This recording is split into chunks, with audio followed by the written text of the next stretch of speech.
Now today's topic is each one encourage one. तो और आज का विषय है एक व्यक्ति को उत्साहित करे। How will you encourage somebody? कैसे आप उत्साहित करोगे किसी Come on, को? open up your scripture, Hebrews 10:24 to 25. Can somebody read in English?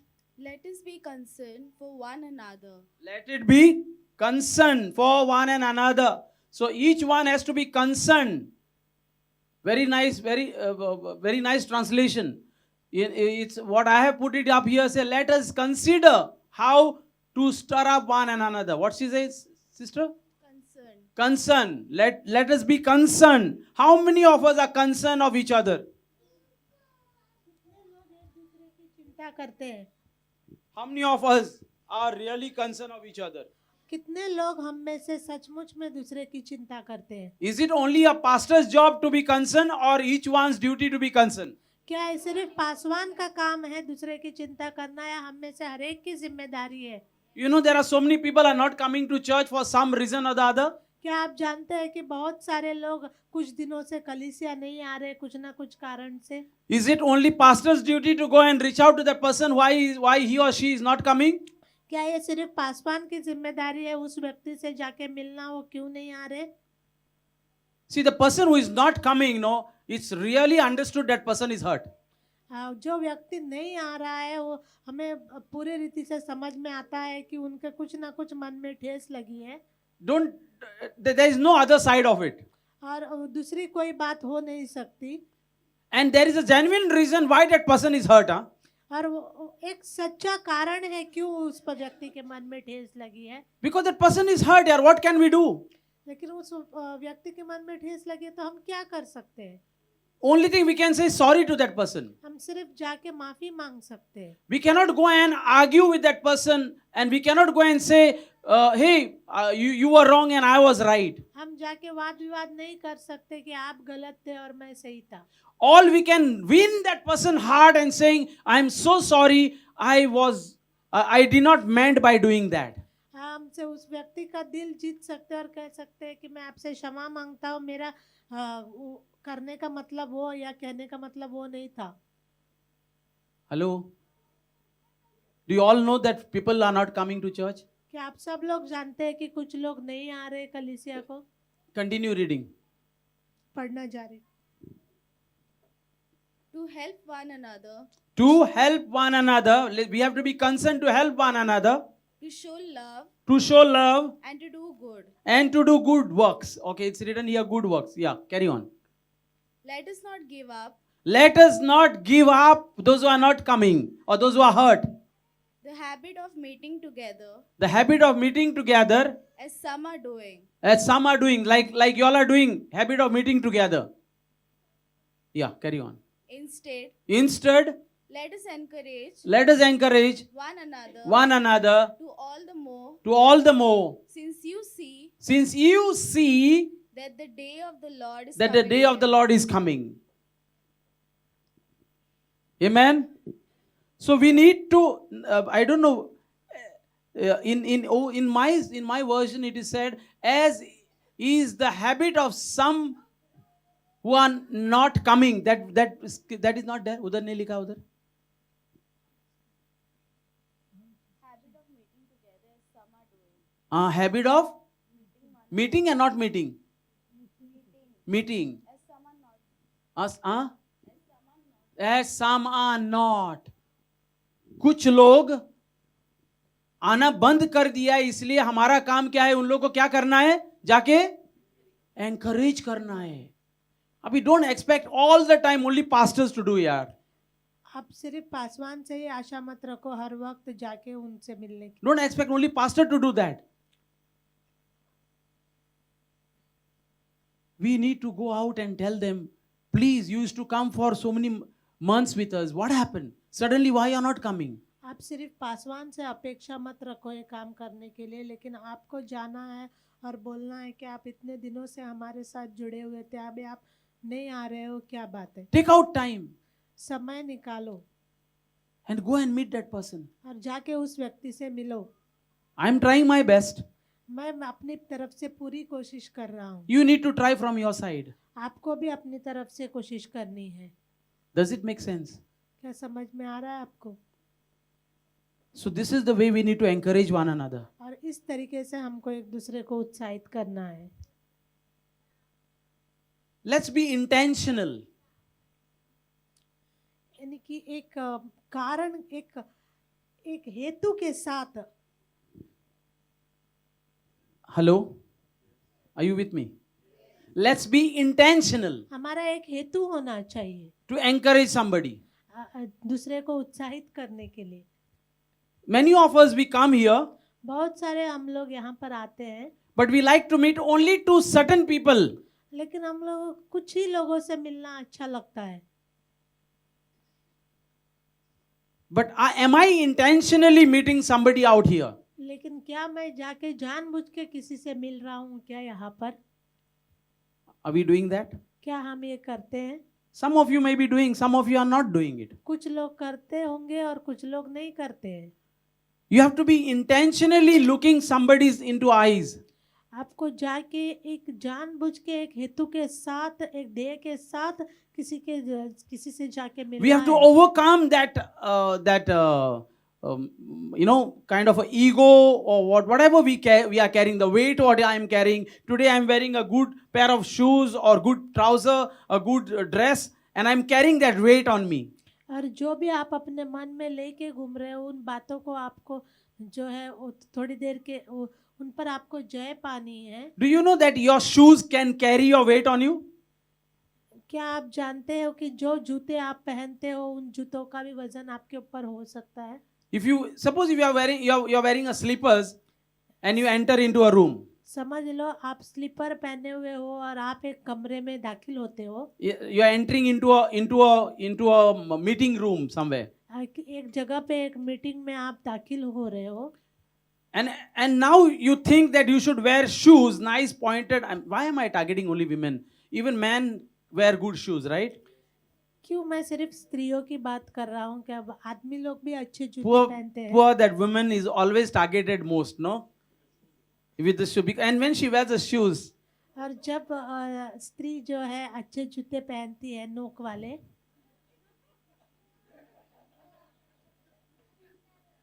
see the weight I am carrying. देखो क्या है जूते का कितना वजन मेरे ऊपर. My whole style changed, मेरा पूरी शैली बदल जाती है. and I'm carrying a good weight on me. और उसका वो जूते का अच्छा खासा वजन मैं अपने ऊपर लेके चल रहा हूँ.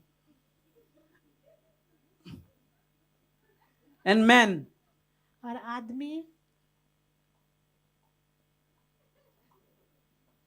wearing a good pair of shoes, आदमी जब अच्छे जूते 20,000 juta, 20,000 का जूता, a suit. सूट पहनता है. My suit is branded suit, branded suit जब पहनता है, watch, घड़ी, a branded watch. I'm branded carrying a weight घड़ी. now. और अभी उन चीजों का वजन लेके मैं चल रहा हूँ. Chain, chain, big fat chain. गले में बड़े बड़े chain. See, all these things makes you that you are carrying a weight on you, and that makes you not to go intentionally to meet somebody. Do you know that? ऐसे इन सब बातों का वजन जब हम लेके घूमते हैं, तब ये बातें हमें रोकती है किसी से जाके मिलने, खुद जाके मिलने के We have to be intentionally looking into somebody's eyes. The intention is that, hey, I want to talk to you. हमें इस हेतु से जाके किसी से नजर मिलानी है, किसी से मिलना है, कि इस बात को दिखाते हुए कि मैं आपसे बात करना चाहता हूँ. How many of you agree with me? Now, the busiest way not to look into somebody's eyes, be busy on your mobile. कितने लोग मेरे साथ जो है सहमत है कि सबसे आसान तरीका, अगर हम किसी से नजर मिलाना नहीं चाहते हैं तो हम अपने मोबाइल में देखते, उसके नजरअंदाज करने When we के go लिए. when we go to a party, now when we are entering into a party and we know that I don't want to look people's eyes, and I took my mobile and I'm looking into my mobile. जब हम party में जाते हैं और हम लोगों से नजर नहीं मिलाना चाहते तो हम अपना मोबाइल लेके उसमें देखते रहते हैं. And I try to be so much busy as if that I'm thinking not to look at. Now, look at this. You enter into a party somewhere and you saw a person whom you didn't wanted to meet. अगर आप समझो आप किसी जगह पे एक जगह पे पार्टी में जाते हो और ऐसे व्यक्ति को आप देखते हो वहां पे जिससे आप मिलना नहीं चाहते, especially when you have a family party. खास करके जब आपके पारिवारिक जब पार्टियां होती You है, didn't wanted to look at that cousin of yours आप उस अपने उस कजन को देखना नहीं चाहते थे because that cousin had messed up with you somewhere in the past. क्योंकि उस कजन के साथ आपका कुछ ना कुछ मतभेद हो चुका है पहले, And you are saying, oh my God, how I have to face this cousin of mine now. और आप बोलते हो कि अभी मुझे इससे मिलना पड़ेगा, And its best way is to go on my mobile. और सबसे अच्छा तरीका यही है कि मैं अपने मोबाइल में देखते रहूं, Or try to get into your friend circle whom you are trying to ignore and make back, and you are trying to be busy. और नहीं तो ऐसे दिखाने के लिए कि जो आपके दोस्त हैं उनके साथ मिलके आप उसको नजरअंदाज कर दे, But that's not our nature. That's not supposed to be our nature. लेकिन ऐसा हमारा स्वभाव नहीं होना चाहिए। John 3:34-35 says, यूहन्ना 3 अध्याय 34 और 35 वचन में लिखा है, a new commandment Jesus has given, I give you that you love one another. जो नई आज्ञा यीशु मसीह ने दिया है कि वो कहते हैं कि आप एक दूसरे से प्रेम करो, Please. Just as I have loved you, उसी तरीके से जैसे मैंने आपसे प्रेम किया है, you also are to love one another. By this all people will know that you are my disciple. और जब आप एक दूसरे से प्रेम रखोगे तभी लोग जानने पाएंगे कि आप मेरे चेले हो। I know that you are not able to face that person into eye contact, but God is saying, if you do not look into that person's eyes, be intentionally start looking into their eyes so that you will be called Jesus' disciple. मैं जानता हूँ कि आप उस व्यक्ति से आंख नहीं मिला पा रहे हो, लेकिन मैं आपको कहता हूँ कि जानबूझ के आप जाके उसकी आंखों में देखो ताकि आप यीशु मसीह के चेले कहलाओ। I know it is so difficult when in the family atmosphere or workplace, especially in the workplace, you have a a kind of a ups and downs, and you don't want to look into the person's eyes. But God is saying, if you are called a disciple of Lord Jesus Christ, then you'll have to love one another. मैं जानता हूँ कि खास करके परिवार में काम की जगह पर ऐसा होता है कि कुछ ऊंच नीच होती है और हमें उस व्यक्ति के आंखों में देख नहीं पाते हैं, लेकिन आपको जाके उस व्यक्ति के आंखों में आंखें मिलानी होगी कि ताकि आप यीशु मसीह के चेले कहलाओ। You have to be intentionally calling somebody, sending a message, be intentionally connecting people, because our nature has to be that we are supposed to be called disciple of Jesus Christ. आपको जानबूझ के लोगों का साथ मिलना है, उनको call करना है, क्योंकि हमारा स्वभाव ऐसा होना चाहिए ताकि हम यीशु मसीह के चेले कहलाए। Amen. Everybody is able to understand what Shraddha is speaking? क्या सबको समझ में आ रहा है जो ट्रांसलेशन हो रहा है? Beautifully. Give her a clap. Galatians 5:14 says, you shall love your neighbor as yourself. गलतियों की पत्री 5 अध्याय 14 वचन में लिखा है कि आप अपने समान अपने पड़ोसी से प्रेम। It is so difficult. It's कितना very कठिन है। difficult, my dear friend. What you are going through, I am sure none of us are going, or some of them might be going, but difficult to forgive. What do you say, Miguel? So let's be intentionally start forgiving people and look into eyes so that we can encourage each other.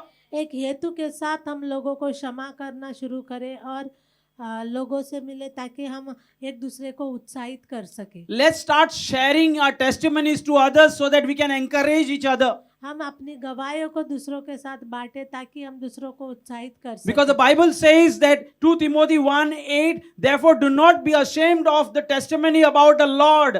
क्योंकि परमेश्वर का वचन में कहता है कि आपकी जो गवाही है उसके विषय में आप कभी लज्जित ना हो। That's how you can encourage each other. और उसी तरीके से आप एक दूसरे को उत्साहित कर सकते हो। So now in the congregation like this, how we can go and encourage somebody, those who are not coming, share your testimony, how you were not able to forgive. Please come and forgive. Whatever problem you have with anybody in the church, come and resolve it.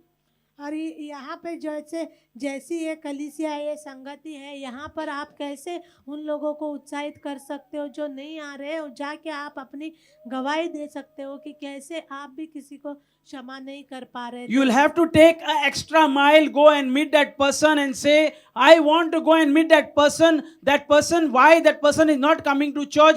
I want to be intentionally looking into that person's eyes. Don't try to be busy with something and say that I was busy with that. You have a full reason to say that you are busy.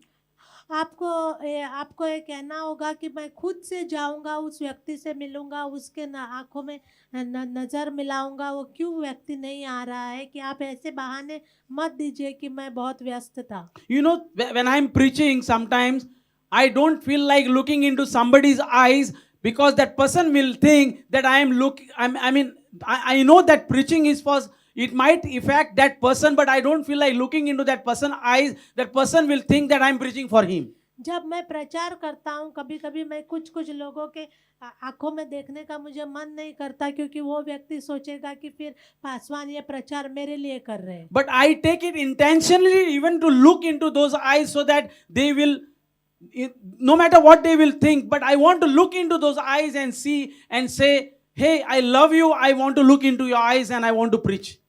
तो कभी कभी मैं इस हेतु के साथ फिर भी मैं उस व्यक्ति के आंखों में देखता हूँ और उसको ये बताना चाहता हूँ कि मैं आपसे प्रेम करता हूँ और मैं आपके आंखों में देख के प्रचार करना चाहता हूँ। Be intentionally looking into our eyes, go and share your testimony. And the third thing is start praying, keep praying for that person. एक हेतु के साथ उसके आंखों में देखो और आप अपनी गवाही बताते रहो और उस व्यक्ति के लिए निरंतर प्रार्थना करो। Ephesians 6:18 says, इफिसियों 6:18 में लिखा है, praying at all times in spirit with all prayers and supplication, so that and keep alert with all perseverance, making supplication for all the saints. Everybody, we need to pray for everybody. Keep praying for each other so that we can be an encouragement those who are not coming to church. हमें सब के लिए प्रार्थना करनी है, एक दूसरे के लिए निरंतर प्रार्थना में लगे रहना है, ताकि हम दूसरे के लिए एक उत्साह का कारण बने उन लोगों के लिए जो कलीसिया नहीं आ रहे। I'll tell you one thing. मैं आपको एक बात बताना चाहता हूँ। You know, many of us like to pray, but we hold not to pray. मैं आपको एक बात बताना चाहता हूँ कि बहुत सारे लोगों को अच्छा लगता है प्रार्थना करना, फिर भी वो अपने आप को रोकते हैं प्रार्थना। You know who is holding you not to pray? क्या आप जानते हो कौन रोकता है आपको प्रार्थना करने It's से? the devil who tries to tell you not to pray. वो शैतान है जो आपको कहता है कि प्रार्थना करने से आपको रोकता है। You have to force yourself to pray. आपको जबरदस्ती करना पड़ेगा अपने आप को प्रार्थना करने के लिए। So if you have been the moment you know that you are reluctant to pray, जिस समय आपको पता चलता है कि आपको मन नहीं कर रहा प्रार्थना करने के लिए, immediately you need to understand that devil is telling you not to pray. You need to know, I will pray. और उसी समय आपको पता चलना चाहिए कि शैतान आपको रोक रहा है और आपको जबरदस्ती से अपने आप को आपको कहना है कि मुझे प्रार्थना करनी है। So it is a demonic attack on you not to pray for somebody. और वो जो एक शैतान का जो है प्रहार होता है आपके ऊपर। See, you will have a great reason for you not to pray because you yourself is not in the spirit of praying.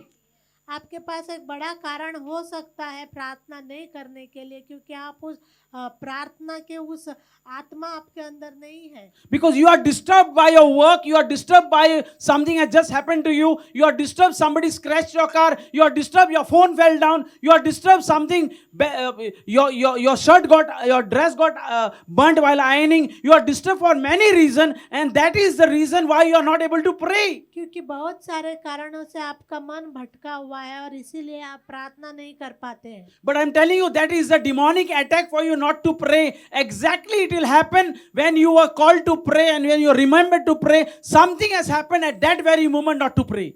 और वो शैतान का अटैक होता है आपके ऊपर कि और आपको उसी समय कुछ ना कुछ ऐसी बातें याद आती है या कुछ ना कुछ ऐसा होता है जो आपको प्रार्थना करने से रोकता But the है। Bible says, pray at all times in the spirit. लेकिन परमेश्वर का वचन कहता है कि आत्मा में हर समय प्रार्थना करो। I'm telling you, whenever anybody tells you, Please keep me in prayer. That very moment, can I pray for you now? और जब भी आपको कोई कहता है कि मेरे लिए प्रार्थना करो तो उसी क्षण आपको कहना People चाहिए say, क्या please मैं keep अभी me in आपके लिए prayer. प्रार्थना Especially कर they सकता tell हूँ? the believers, तुमगे मागण्या बोरेन चालवता, तू मासे माग मागण्या दोत्तू. They say believer लोग unbeliever लोग कभी कभी क्या बोलते हैं? They say that आप लोगों का प्रार्थना में दम है, मेरे को प्रार्थना में रखो. हाँ, मेरे बच्चों के लिए प्रार्थना में रखो, मेरे मेरे मेरे मैरिज को प्रार्थना में रखो. They say, okay, then that very moment what we should do, sister, brother, can I pray for you right now? उसी जब अविश्वासी लोग आपको कहते हैं कि हमारे लिए प्रार्थना करो तो आपको बोलना उसी क्षण आपको कहना चाहिए कि क्या मैं अभी आपके लिए प्रार्थना कर सकता हूँ. Are you with me?